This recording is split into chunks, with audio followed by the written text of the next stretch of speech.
The road sits on the southeast corner of my family's ranch. 1,100 acres my great-grandfather homesteaded outside Ridgway, Colorado, in the shadow of the San Juans. Gravel, narrow, easy to miss if you don't know it's there. For 40 years, it's done one job: give fire crews and forestry trucks a way up the mountain when the main county road gets choked with smoke or traffic or both.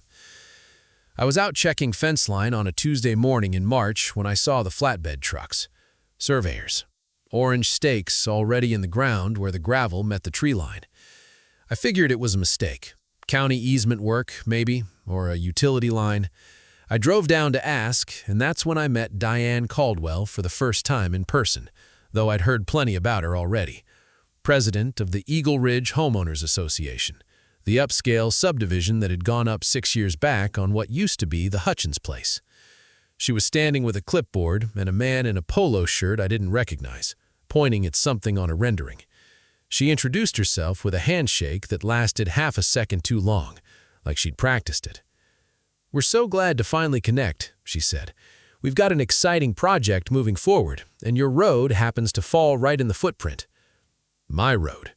40 years of fire department maintenance records, and she said it like she was doing me a favor by mentioning it. The project, she explained, was a clubhouse. Eagle Ridge had outgrown its little community room. Pickleball courts, an event lawn, a stone patio with a scenic overlook facing the valley. The HOA board, she said, had voted. Unanimous, minus one abstention. The fire road would be rerouted around the back of the property. Narrower, gated, plenty good enough. "When was the last time anyone actually used it?" she asked me, like that settled something. I told her about the Hayman Corridor fires 15 years back, when Irae County trucks ran that road 3 times a day for a week. I told her forestry kept it on their priority access list. She smiled the way you smile at someone explaining a board game's rules in the middle of a different game. "Well, nobody's used it recently," she said, "and we have 68 homes that would benefit immediately from this clubhouse." I should have known then that arguing facts with her was like throwing water on a grease fire. It just spreads further. I drove home and called the fire chief, a guy named Russ Calloway I'd known since high school, now 22 years into running the volunteer department that covered both Eagle Ridge and my ranch. Russ told me to come to the next HOA meeting and say my piece. He'd back me up. That was supposed to be the easy part. The meeting was held in the half-finished community room, folding chairs packed tight, maybe 90 people. I'd never seen so many of my neighbors in one place, and most of them I didn't know, because most of them had moved in after the boom, refugees from Denver and Phoenix who wanted mountain views and didn't know the mountain's history yet. Karen ran the meeting like a campaign rally. She had renderings on an easel. Soft lighting language, wellness lawn, legacy clubhouse, community heart. She introduced the project with the practiced warmth of someone who'd done this kind of selling before, in some other life, some other industry. Russ stood up when public comment opened.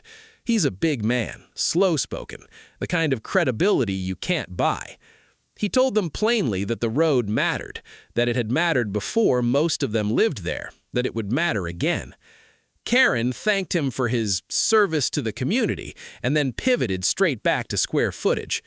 A woman near the front, I'd learn later her name was Patricia Yoon, on the board with Karen, stood up and said something about how the new internal road would be more than sufficient for any conceivable scenario. I asked her what scenario she'd run that conclusion on. She didn't have an answer. Nobody had run anything. They'd run a budget and a timeline and a rendering. I lost the vote 91-14. That should have been a warning sign in itself, that a private subdivision's internal vote could functionally decide the fate of a county fire route. But the legal reality was messier than I wanted it to be. The road crossed my land, yes, but the access easement servicing Eagle Ridge's interior had been drafted sloppily back when the Hutchins place sold, and Karen's attorney had found language suggesting the HOA could modify internal circulation routes within their platted boundary, which, conveniently, on paper, included the last 300 yards of gravel before it crossed onto my property. It wasn't a clean win for her, It was a legal gray zone, and gray zones are exactly where someone like Karen thrives. 2 weeks later, I found out why she was moving so fast. A name surfaced in the county planning file I'd requested: Granite Slope Development, LLC, a firm out of Telluride, listed as a project consultant on the Clubhouse permit. I made some calls. Granite Slope wasn't in the business of building pickleball courts. They built subdivisions, and they'd quietly optioned 400 acres directly behind Eagle Ridge, contingent on improved internal road access. The clubhouse wasn't the project. The clubhouse was the wedge. If the HOA could establish that the interior route was sufficient for emergency access, Granite Slope's expansion application got a lot easier to approve, and Karen, I found out later, stood to get a finder's fee buried somewhere in the consulting structure. Ambition, it turned out, had a price tag, and it wasn't subtle once you found the right filing cabinet. I brought this to the county commissioners meeting hoping it would shift things. Instead, I watched County Commissioner Hal Brennan, a man I'd voted for twice, stand up and say the development represented exactly the kind of responsible growth Ouray County needs, and that he had full confidence in Eagle Ridge's internal planning. I found out afterward Brennan's campaign had taken contributions from a PAC with ties to Granite Slope. Nothing illegal, probably, just the ordinary furniture of small county politics. And it left me standing in that hearing room feeling like the ground had shifted under me without anyone bothering to tell me which direction. It was an old-timer named Earl Whitfield who finally gave me something to fight with. Earl had fought the Bridger Creek fire in 1987, the one that took out 11 homes and killed 2 people, a fire that moved so fast through beetle-killed timber that crews couldn't get equipment up the mountain in time on the only road that existed back then. A single-lane track that dead-ended at a switchback too tight for trucks. My grandfather, Earl told me, had been one of 3 ranchers who carved the new road by hand and machine in the years after, donating the right-of-way through his own land because he'd watched the original road fail and didn't want to bury anyone else's neighbor. Earl had the old forestry maps in a cardboard box in his garage, fire behavior reports, the original interagency access agreement, even a faded newspaper clipping with my grandfather's name in it. I made copies of everything and brought them to the next HOA meeting like a man laying down a winning hand. Karen looked at the documents for exactly as long as it took to seem like she'd considered them. Then she said the original road's failure was a different era of fire management, that modern engineering had solved those problems, that bringing up a 40-year-old tragedy to block a community amenity felt, frankly, manipulative. A few people actually clapped. I drove home that night and sat in my truck in the driveway for a long time before I went inside, because I genuinely didn't know anymore if I was the one being unreasonable. The county approved the clubhouse permit in May. By July, the gravel crossing my land had been narrowed to a service lane, gated with a code-locked arm for resident safety, and the original fire route had been replaced by an interior loop road that wound past the new event lawn, paved, pretty, 18 feet wide in its narrowest stretch, with a sharp blind switchback by the stone patio that nobody had stress-tested against anything larger than a landscaping truck. Karen cut the ribbon on the clubhouse in August wearing a white dress, champagne glasses on a table behind her, and made a speech about vision and legacy and the courage to modernize. She thanked the board. She did not thank me. I stood at the back of the crowd because Russ had asked me to come for the optics, so people would see the rancher wasn't holding a grudge. And I watched her cut a ribbon over a road that used to save lives, and felt something in my chest go quiet and cold in a way I hadn't expected grief to feel. The drought that year was the worst the Western Slope had seen since 2002.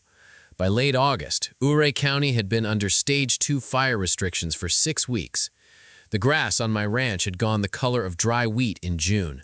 Forestry officials were posting daily fuel moisture readings that read like warnings nobody outside the agency seemed to be reading. On September 14th, a red flag warning went up for sustained winds out of the southwest, gusting to 40, humidity in the single digits. I remember Russ calling me that morning just to say he didn't like the feel of it, the way you don't like the feel of a barn before a storm, even when the sky's still clear. The fire started a little after 2 in the afternoon, 11 miles up Forest Service Road 858, sparked, investigators determined later, by a dragging trailer chain throwing sparks onto dry grass at a pullout. Within 40 minutes it had a name, the Cutler Fire, and within 90 minutes it had jumped from 20 acres to 400, driven by wind through beetle-killed lodgepole that went up like it had been waiting its whole life to burn. I stood on my back porch and watched the column build, that particular brown-black color, boiling upward instead of drifting, the column you learn to read if you've lived under these mountains long enough to have buried a neighbor's livestock after a bad year. Evacuation orders for Eagle Ridge came at 4:40 p.m. I know the time because I was on the radio with Russ when the call went out, and I heard the tightness come into his voice in real time. The interior loop road, Karen's Road, the one engineered for golf carts and lawn maintenance, not for 68 households trying to leave at once while fire crews tried to come in, bottlenecked almost immediately at the switchback by the stone patio. 2 vehicles clipped each other trying to take the blind turn too fast. A propane delivery truck, the kind that serviced half the homes up there, got wedged trying to back out of a driveway it couldn't turn around in, and for 11 minutes, Russ would later testify to at the county inquiry, nothing moved on that road at all, in either direction, while smoke rolled down the ridge and embers started landing on cedar shake roofs 3 streets back. Russ tried to route his engine up through what used to be my fire road. The gate was locked. The code box, installed for resident safety, required a homeowner login that volunteer fire crews from outside Eagle Ridge had never been given. His driver had to ram the arm with the truck's brush guard, losing maybe 4 minutes doing it. 4 minutes that put his engine arriving at the clubhouse's exposed wooden pergola roof after the fire had already crowned into the trees behind it instead of before. The county's after-action report would later state, in the flat clinical language these reports always use, that the modified access route did not meet the minimum width and turning radius standards for emergency apparatus under current wildland-urban interface guidelines, and that response delay at the primary choke point likely contributed to the loss of structure in the clubhouse area. I didn't think about any of that at 4:40. I thought about the people. I opened both ranch gates, the one to the county road and the one Karen's surveyors had staked out back in March, and I started letting cars through my own property, waving them across pasture I'd spent 30 years keeping fenced, because it was the only way out that didn't run through that switchback. Diane Caldwell's SUV was maybe the 11th car through. She had her 2 kids in the back seat and a face I'd never seen on her before. Not the campaign smile, not the clipboard confidence, just a woman understanding something a little too late. She didn't say anything to me. I didn't say anything to her. There wasn't time, and honestly, by then, there wasn't anything left to say that the smoke wasn't already saying for both of us. The clubhouse burned to its foundation. 6 homes in Eagle Ridge were a total loss, 11 more with significant damage, mostly in the cluster nearest the switchback where evacuation had stalled longest. No one died, which the county would later call the only mercy in an otherwise preventable failure, language that appeared almost verbatim in the inquiry's executive summary, because by the time investigators pulled the planning file, they found something Karen had spent a year keeping quiet. 3 separate written warnings, the first dated 8 months before the permit approval from the county wildfire mitigation officer, explicitly stating the proposed interior loop failed to meet emergency apparatus standards, and recommending the original fire access route be preserved regardless of the clubhouse's footprint. Karen's signature was on the email acknowledging receipt of all 3. She'd forwarded none of them to the board. The lawsuits started before the ash had finished cooling. 11 Eagle Ridge homeowners filed against the HOA and against Karen personally for breach of fiduciary duty. The county opened a separate inquiry into Commissioner Brennan's vote, and Granite Slope quietly withdrew its expansion application within the month, the kind of withdrawal that reads less like caution and more like a company cutting a line before it could be traced back any further. Karen resigned the HOA presidency in October in a written statement that used the word regret 4 times and the word warning 0 times. I heard she and her husband listed their house the following spring. I don't know where they went.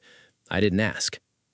I rebuilt the fire road myself that winter, the real one, the one across my own land, wider than it had ever been, because Russ asked me to, and because some things you do without needing to be asked twice. The county helped with the grading this time. Forestry sent a crew. Nobody from Eagle Ridge's new, much smaller board objected, not that there was much board left to object with. I think about Earl Whitfield sometimes, about his cardboard box of 40-year-old maps, about how easy it is for a generation that didn't bury anyone to assume the people before them were just being careful for no reason.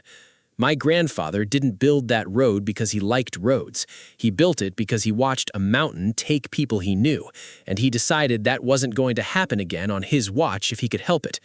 I didn't save Eagle Ridge by being right. I saved as many of them as I could by leaving my gates open when it mattered, and that's a different kind of victory than the one I would have chosen if anyone had bothered to ask me back in March what I was actually trying to protect.